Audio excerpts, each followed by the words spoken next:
regarder celui qui est à gauche, qui est à droite, lui faire un petit coucou avec la main et lui dire que le Seigneur est là pour nous. Avec joie, avec joie, avec joie. Laisse que l'expression corporelle exprime ce que tu es en train de dire. Le Seigneur est au milieu de nous. Amen.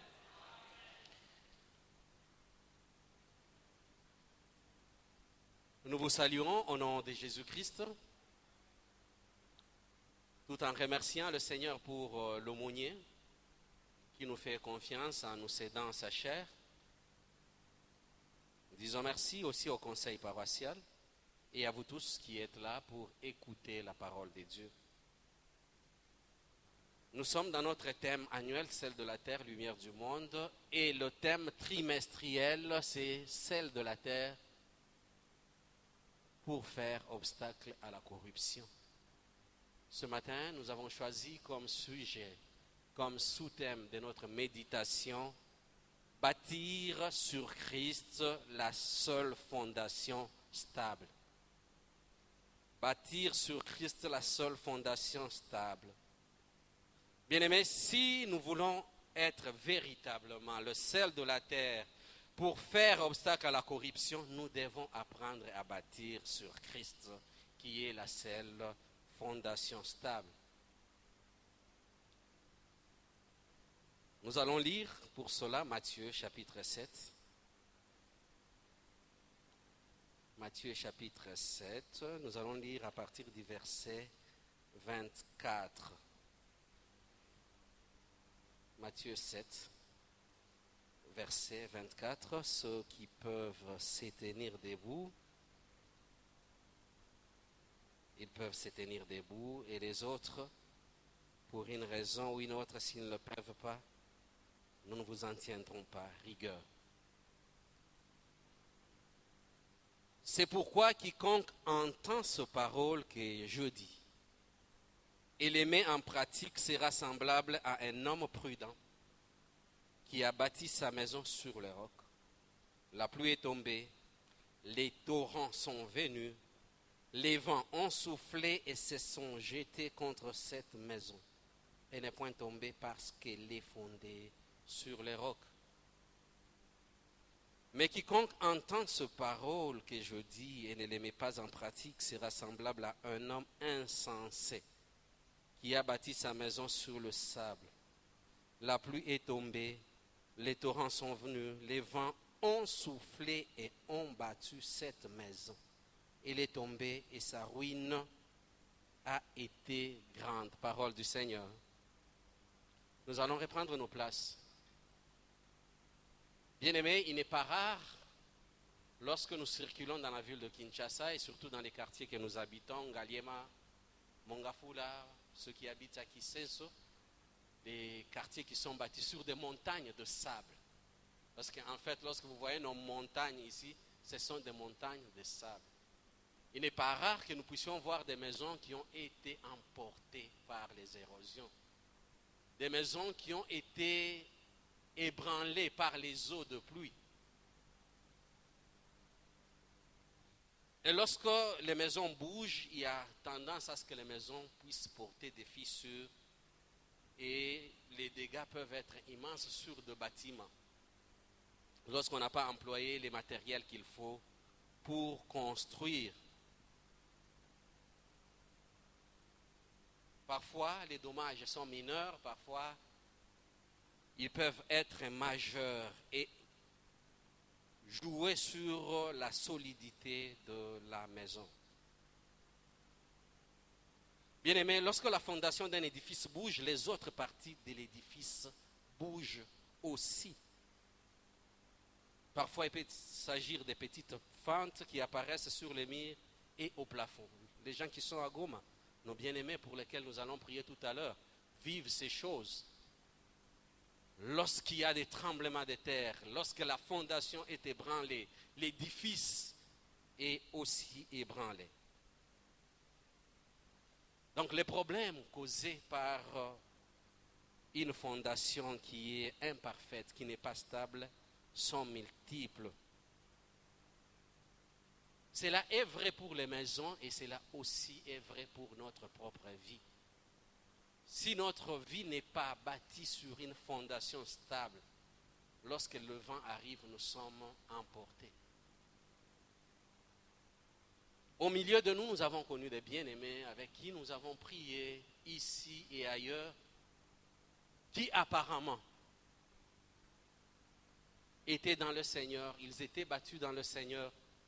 Mais lorsque les vents sont arrivés, lorsque les tourments sont arrivés, lorsque la fondation n'est pas stable, la plupart ont été emportés. Mais lorsque aussi le vent du bonheur peut arriver, ce n'est pas simplement le vent de malheur, il y a aussi le vent de bonheur qui peut arriver. Nabandaki kozwa $300 siko ekomi 2500, ekomi 3000. Est-ce que ma foi, ma vie va rester solide?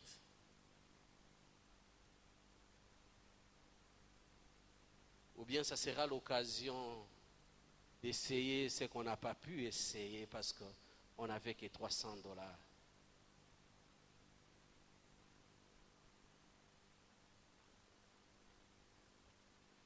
Et c'est l'occasion d'ouvrir des bureaux à gauche et à droite. C'est l'occasion d'ébranler la fondation parce qu'on a de l'argent. Parce qu'on a maintenant des moyens. Donc même la richesse, lorsque cette richesse-là n'est pas bien gérée, lorsque notre vie n'est pas bâtie sur le roc, peut entraîner à ce que la fissure de notre vie, peut entraîner à ce que la maison qui constitue notre vie puisse être brisée. C'est Jésus-Christ qui parle ici en donnant cette parabole. Il était mieux placé. On dit qu'il vivait avec comme père nourricier Joseph, qui était un charpentier. Et la charpenterie, nous savons que c'est un métier qui est lié à la construction. Donc, parce qu'il était au pied d'un charpentier, il savait ce que c'est qu'une fondation. Et lorsqu'il va parler avec Pierre, il dit, Simon Pierre, on t'appelle Simon Pierre. Moi, je t'appelle Pierre parce que sur cette pierre, je bâtirai mon église. Et Jésus-Christ, par ailleurs, il s'est dit lui-même qu'il est la pierre qui a été rejetée par les bâtisseurs, mais qui est devenue la principale des langues. La principale qui fait que la fondation de la maison puisse être solide. Bien-aimé, Jésus-Christ doit être le fondement sur lequel nous devons construire notre vie. Si nous voulons que notre vie puisse être stable, que nous ne puissions pas être ébranlés à tout vent des doctrines, nous devons avoir Jésus-Christ comme fondation de notre vie. Lorsque nous lisons Matthieu 16, 18, vous allez voir cette histoire de Simon-Pierre. Christ doit être le fondement personnel sur lequel ma soeur, sur lequel moi-même, sur lequel mon frère doit bâtir sa vie. Et pour que notre fondation soit stable, là où nous avons dit, on dit, celui qui construit une maison stable, c'est celui qui ne se borne pas à écouter la parole, comme on est là. Comme vous écoutez, comme moi aussi j'écoute. On se borne à écouter et aussitôt parti, nous avons oublié. Mais le Seigneur nous dit, pour qu'une fondation soit stable, nous devons mettre en pratique la parole de Dieu.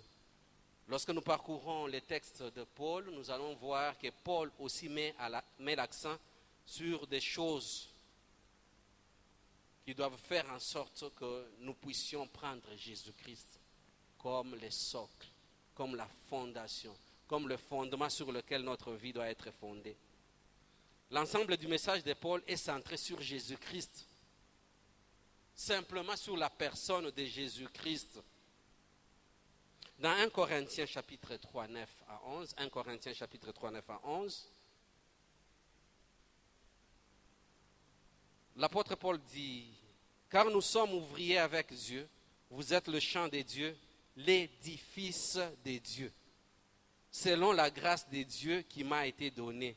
J'ai posé les fondements comme un sage architecte, un autre bâtit dessus. Mais que chacun prenne garde à la manière dont il bâtit dessus. Car personne ne peut poser un autre fondement que celui qui a été posé, à savoir Jésus-Christ. Amen. Il n'y a aucun autre fondement à part Jésus-Christ. Si nous ne fondons pas notre vie sur Jésus-Christ et nous nous disons chrétiens, bien aimés, nous sommes en train de faire un travail inutile. Ce matin, suis-je certain que Christ est le socle sur lequel j'ai bâti ma vie? Êtes-vous certain que Christ est la fondation de votre vie? Si c'est oui, gloire à Dieu. Mais si ce n'est pas le cas, alors tout ce que nous sommes en train de faire est inutile parce qu'appelé à s'écrouler et à tomber en morceaux un jour. Car la fondation sur laquelle nous bâtissons est friable.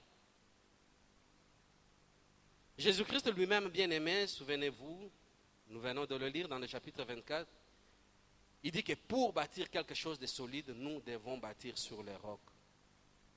Bâtir sur le roc, c'est non seulement écouter ses enseignements, mais aussi les mettre en pratique dans notre vie. La question que nous posons ce matin et à laquelle nous allons répondre, c'est à quoi ressemble une vie dont Jésus-Christ est la fondation? Parce que notre thème, nous le rappelons, c'est bâtir sur Christ la seule fondation stable. Et à quoi donc doit ressembler une vie dont Jésus-Christ est la fondation?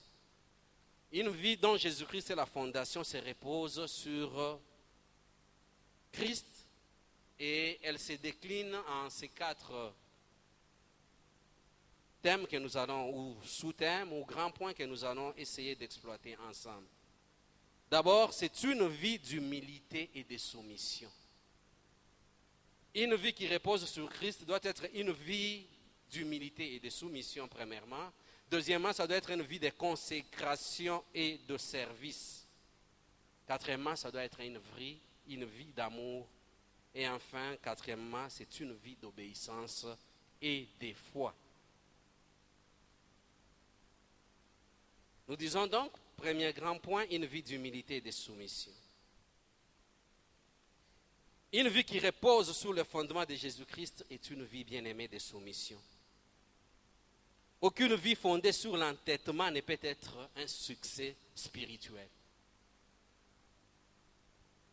Christ lui-même dit dans Jean chapitre 6, verset 38, Jean chapitre 6, verset 38, « Car je suis descendu du ciel pour faire non ma volonté, mais la volonté de celui qui m'a envoyé. » Amen. Une vie basée sur la soumission doit se poser la question, quelle est la volonté de celui qui m'a envoyé? Quelle est la volonté de celui qui t'a appelé des ténèbres à son admirable lumière? Lorsque tu es en train de forger tes projets, tu les forges d'abord et puis tu dis à Jésus-Christ de t'accompagner, ou tu cherches d'abord la volonté de Jésus-Christ et tu suis Jésus-Christ. Bien-aimé, la soumission implique aussi la notion d'humilité. C'est pourquoi nous avons dit une vie d'humilité et de soumission. S'humilier, c'est reconnaître que les autres sont supérieurs à vous-même. S'humilier, c'est reconnaître aussi que nous ne sommes que des hommes, que nous sommes limités dans tout ce que nous sommes et tout ce que nous pouvons faire. Lorsque nous lisons dans Philippiens, vous allez lire à partir du chapitre 2, on nous parle de Jésus-Christ, notre modèle. La Bible dit, lui qui était semblable à Dieu, n'a point vu comme une proie à arracher d'être égal à Dieu. C'est pourquoi il s'est abaissé, il s'est humilié, en prenant la condition de l'homme, ma condition, ta condition, jusqu'à mourir, d'une mort infâme, parce que c'était la mort sur la croix. Et dans la parole de Dieu, on dit qu'il soit maudit celui qui est pendu au bois. Christ a accepté cette malédiction.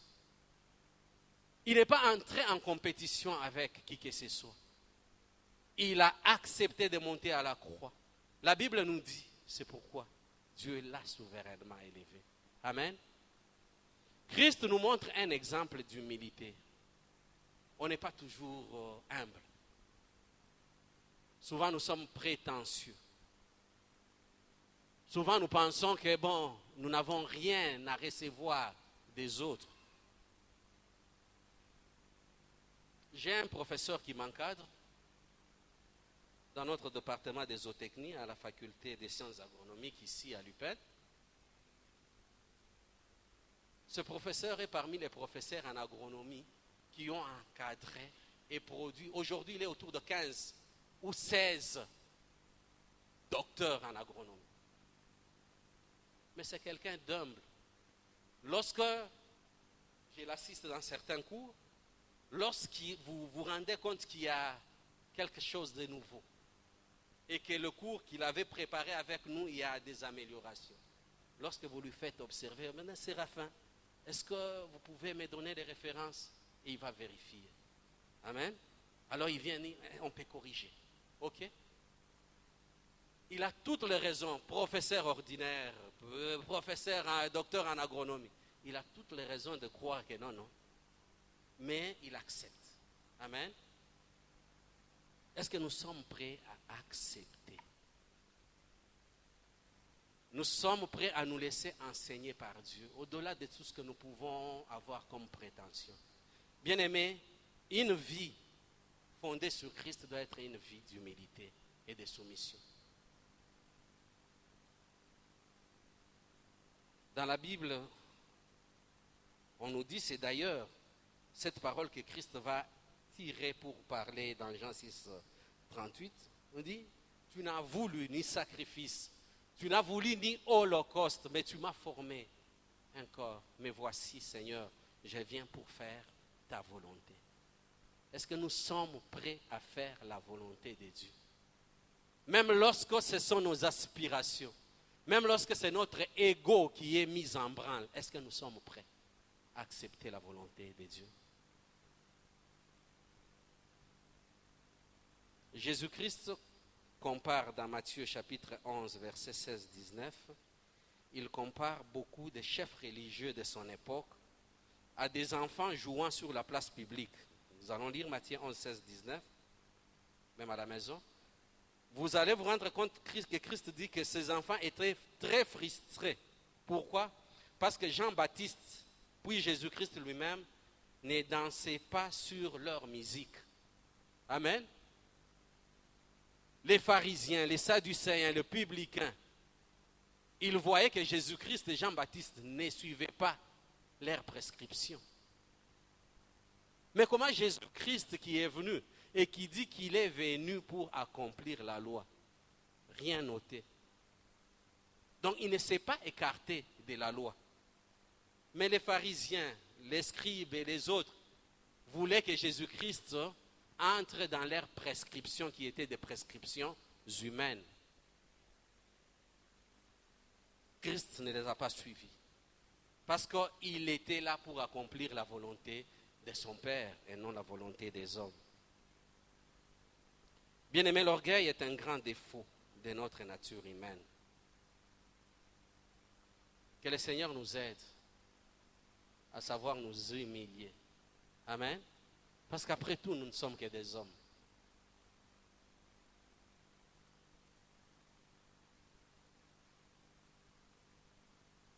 Deuxièmement, une vie dont Christ est une fondation, est une vie de consécration et de service.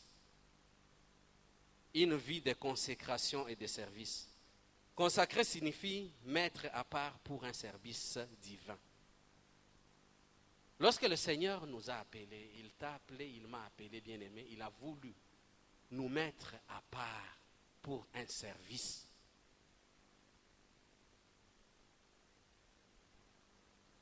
Est-ce que nous sommes au service du Seigneur?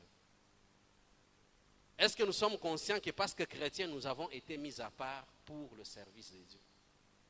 qu'est-ce que nous faisons pour le Seigneur? Les ministères à l'Église sont nombreux.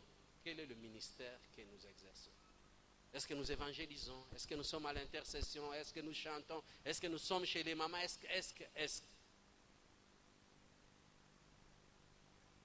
Si la question est que je ne fais rien de tout ça, c'est que nous avons été sauvés, nous avons été mis à part, mais nous ne consacrons pas notre vie au service du Seigneur. Et le Seigneur voudrait nous rappeler ce matin de revenir et de choisir un ministère dans lequel nous devons nous engager.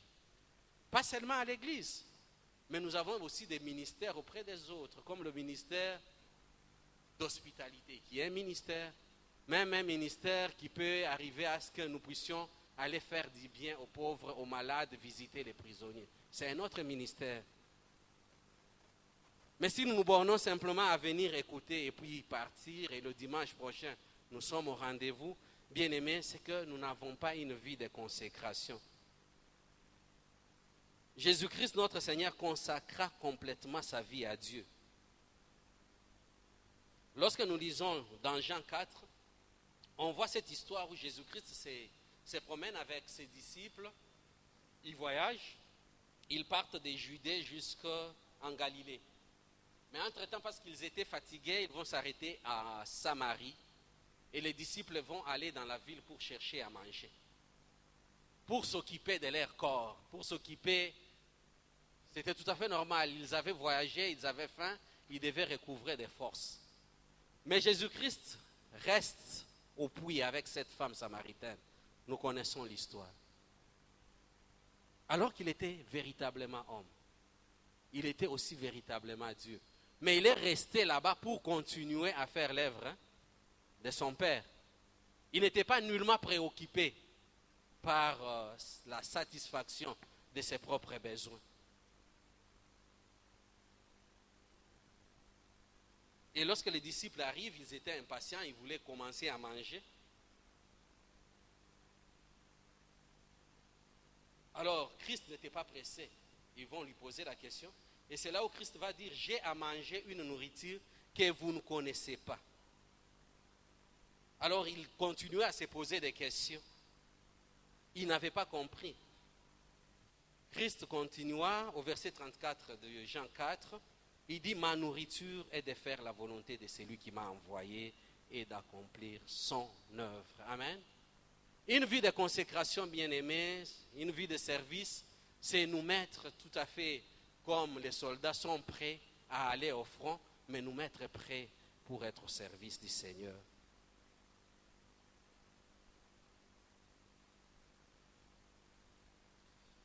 Lorsque nous voyons le soir de la dernière Pâque, Jésus-Christ va surprendre ses disciples. Ils étaient tout autour de la table.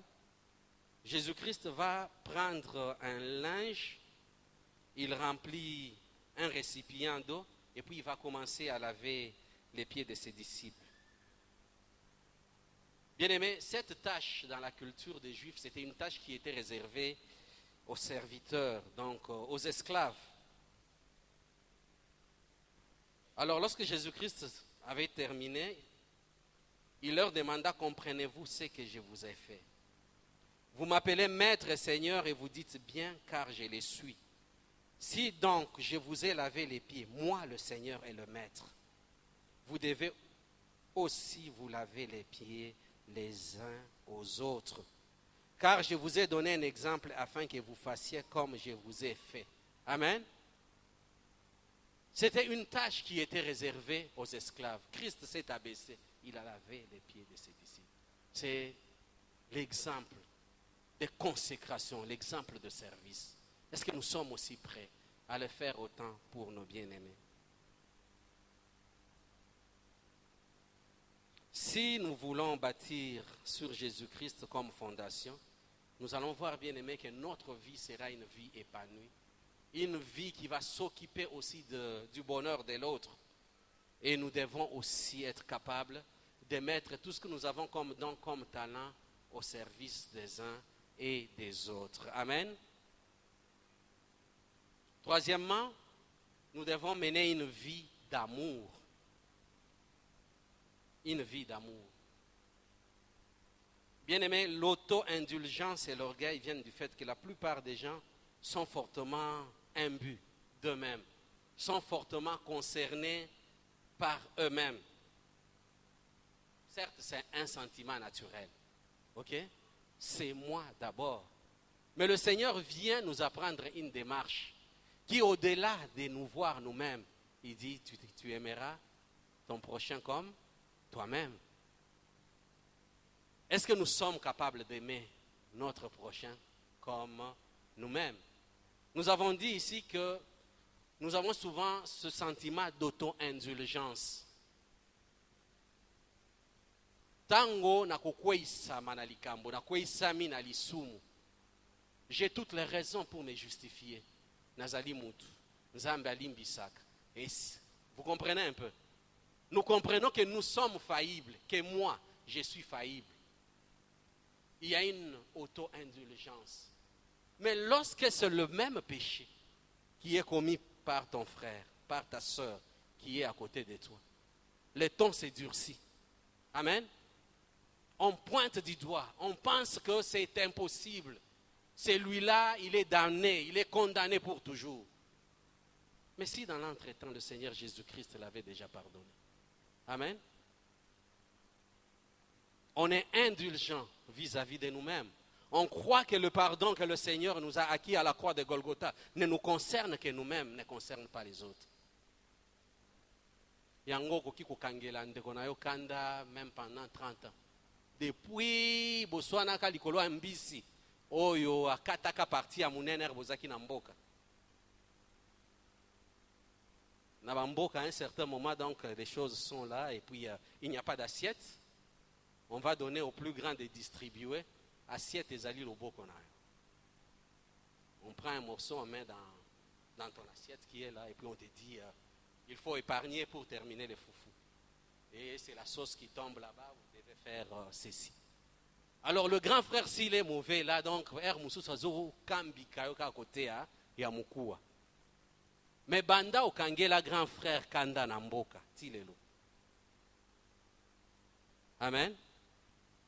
Or yo petango banda ki kopesa yo occasion à kokabola.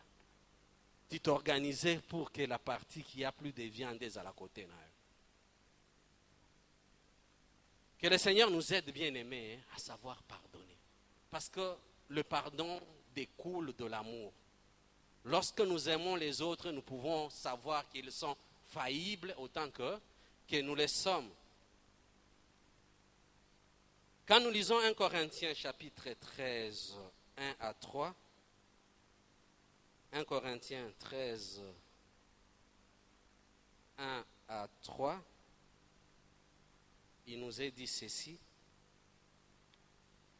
Quand je parlerai les langues des hommes et des anges, si je n'ai pas l'amour, je suis un airain qui résonne ou une cymbale qui retentit.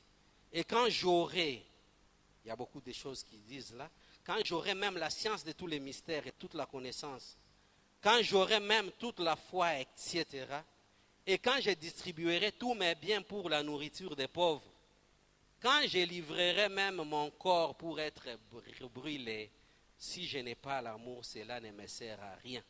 Amen. Ata soki opesi maboko ke bokata maboko oyo bati yango mutu wana. Mais soki ezali kosalema na bolingo, ça ne sert à rien. On dit même si tu pouvais donner ton corps à être brûlé, mais si cela ne se fait pas avec amour, ça ne sert à rien. Bien-aimés, si nous voulons être des chrétiens par qui la corruption ne passe pas, apprenons à nous aimer les uns les autres. Apprenons à nous pardonner nos péchés, comme le Seigneur nous les pardonne. Bien-aimés, l'amour est très important. Parce que la parole de Dieu nous dit Dieu est amour. Et il voudrait aussi que nous puissions avoir de l'amour. Donc, pour démontrer que nous avons Dieu, pour nous démontrer que nous croyons en Jésus-Christ, nous devons avoir en nous de l'amour. Mais lorsque nous n'aimons pas les autres, lorsque nous les regardons des biais, lorsque bazali koleka tozali kodongola bango, attention, posons-nous la question. est-ce que nous aimons Dieu? Est-ce que nous avons Jésus-Christ? L'effort que nous devons faire, nous sommes sur cette terre, c'est de pardonner.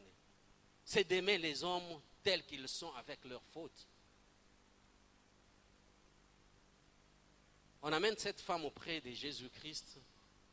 Dans la loi, c'était que, bon, parce qu'elle a commis l'adultère, il fallait pas bangbaye ma banga. Dit Seigneur, c'était pour éprouver Jésus-Christ. Et la Bible dit qu'il était en train d'écrire par terre à un certain moment. Bon, il leur a posé la question, qui d'entre vous là n'a jamais commis de péché? Et que celui d'entre vous qui n'a jamais commis de péché soit la première personne à jeter des pierres sur cette femme. Et puis Christ a continué au coma. Bando coma nini nganayo toebiti. Mais la Bible nous dit que tango soit tombola ki misopo atala mutumbo kote atikalaki. A commencer par les plus grands jusqu'aux plus petits. Certainement les plus grands, pour avoir fait 30 ans, 40 ans, 50 ans sur la terre, ils avaient accumulé beaucoup plus de péchés que les enfants qui avaient peut-être 3 ans ou 4 ans. Batikala ki nan bazali komi peze ke no ngai nasalaka o papa salaka te, nasalaka o maman salaka te. Mais ils ont trouvé en eux qu'ils avaient toujours quelque chose qui était répréhensible. Ils se sont aussi retirés. Qui n'a jamais commis de péché? Qu'il soit la première personne à jeter la pierre à cette femme. Dans Jean 13, 34 à 35, Jésus-Christ nous dit, je vous donne un commandement nouveau. Aimez-vous les uns les autres. À ceci, tous connaîtront que vous êtes mes disciples si vous avez de l'amour les uns pour les autres. Une vie basée sur le fondement de Jésus-Christ est une vie basée sur l'amour de Dieu et aussi l'amour du prochain. On ne peut pas prétendre aimer Dieu alors qu'on n'aime pas celui qui est à côté. C'est du pharisianisme. Enfin, une vie fondée sur Christ, c'est une vie de foi et d'obéissance. C'est vrai qu'il y a certaines choses que nous avons ramassées avec la soumission et l'humilité. Bien-aimés, une vie de foi et d'obéissance. Dans Hébreux chapitre 11, verset 6, Hébreux chapitre 11, verset 6, il est dit, sans la foi, il est impossible de plaire à Dieu. Amen. Il est impossible de plaire à Dieu. Mais le Seigneur me convainc de revenir sur l'amour. Mais en revenant sur cette petite histoire que j'ai racontée aussi au premier culte. On avait mité papa pour une raison, il avait connu des problèmes au travail. Et là, on se retrouve dans notre territoire d'origine. Dans le territoire, il n'y avait pas la section que je suivais. Je devais me déplacer pour aller suivre ça à 30 km. Là, il y avait une cousine qui était là, qui m'avait bien reçu. J'avais 14 ans, en 4e agricole. Et la cousine avait un garçon qui avait presque mon âge, mais qui était un peu en retard. Il était en 2e CO à l'époque.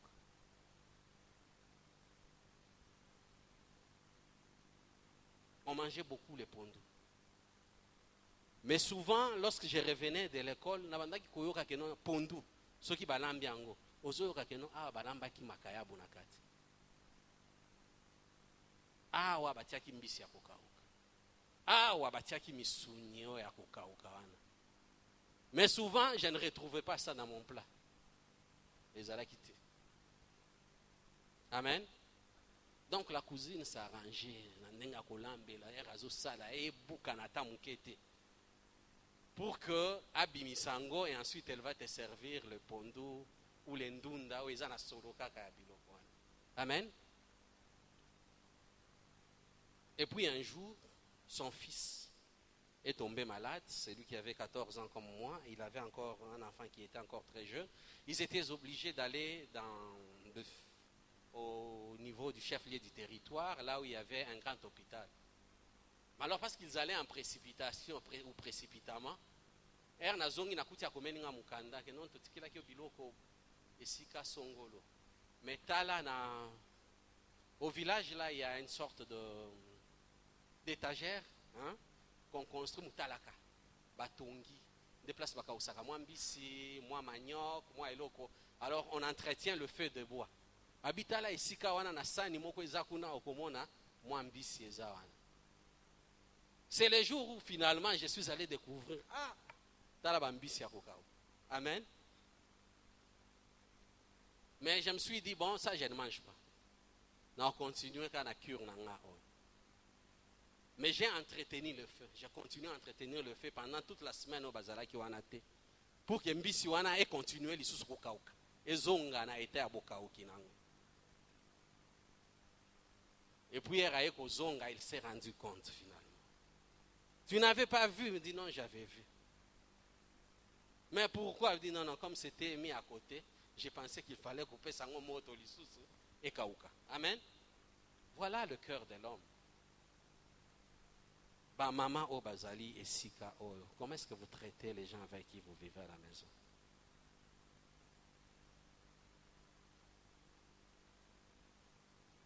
Ezana biloko ya yo na bana na yo. Ezana biloko ya yo na bandeko na yo. Tu vas t'organiser que bandeko mobile bazalate. Ce n'est pas une preuve d'amour. Amen. Le Seigneur voudrait nous interpeller. Et loko ningi basala ayote ko sala moningate. Amen. Moi j'ai vécu chez ma grande sœur beaucoup plus. Je n'ai pas vécu chez mes grands frères. Au Romona que non, vous avez l'entrée libre à la cuisine. Azala te donc okokota okopona et loko yo lingi. Mais dans la plupart des cas, lorsque les bandeko ya mobali ba viva kanandako, makambwani ezalakate. Amen. Oye kosala nini? Yo peka koleka na cuisine. Et tout ça, bakoki bamba yo kikolopo, babambi yo soki eloko ni. Que le Seigneur nous aide, bien-aimés. Enfin, nous étions en train de dire, une vie de foi et d'obéissance. Sans la foi, il est impossible à plaire à Dieu. Et Sengeli était tozala na kondima. Kondima était notre rédempteur. Il s'élève même en dernier. Amen. Il peut y avoir des promesses que nous attendons. Il peut y avoir beaucoup de choses. Bien-aimés, retenez. Kinzamba kosaka mutute. Oyo alaka kiyo. Atakale loba bangala. Ekoko kisama na bomo inayo. La Bible dit, un chien vivant vaut mieux qu'un lion mort. Tant que nous sommes en vie, il y a de l'espoir. Continuons à nous accrocher à cette foi, que le Seigneur, qui est le consommateur de notre foi, il est aussi le rémunérateur de ceux qui le cherchent. Mais c'est aussi une vie d'obéissance. Nous devons être obéissants. Christ a vécu toute sa vie dans l'obéissance totale envers son Père. Nous pouvons le lire dans Jean 15, 10. Pour conclure, nous disons, bien-aimé, Jésus marchait et parlait avec le Père en tout temps. Mais parce qu'il entretenait cette relation avec le Seigneur, il était toujours en contact intime. Et il pouvait recevoir ce qui appartenait à Dieu. Il pouvait voir la volonté de Dieu et il pouvait marcher en suivant cette volonté. Puissions-nous ce matin, bien-aimés, bâtir notre vie sur Jésus-Christ comme véritable fondation. Il est la fondation stable, la fondation qu'aucun vent, qu'aucune pluie ne peut ébranler. Amen. Que le Seigneur nous aide par le Saint-Esprit à avoir une vie d'humilité, de soumission, une vie de consécration et de service, une vie d'amour et enfin, une vie d'obéissance et de foi. Amen. Que le Seigneur bénisse sa parole.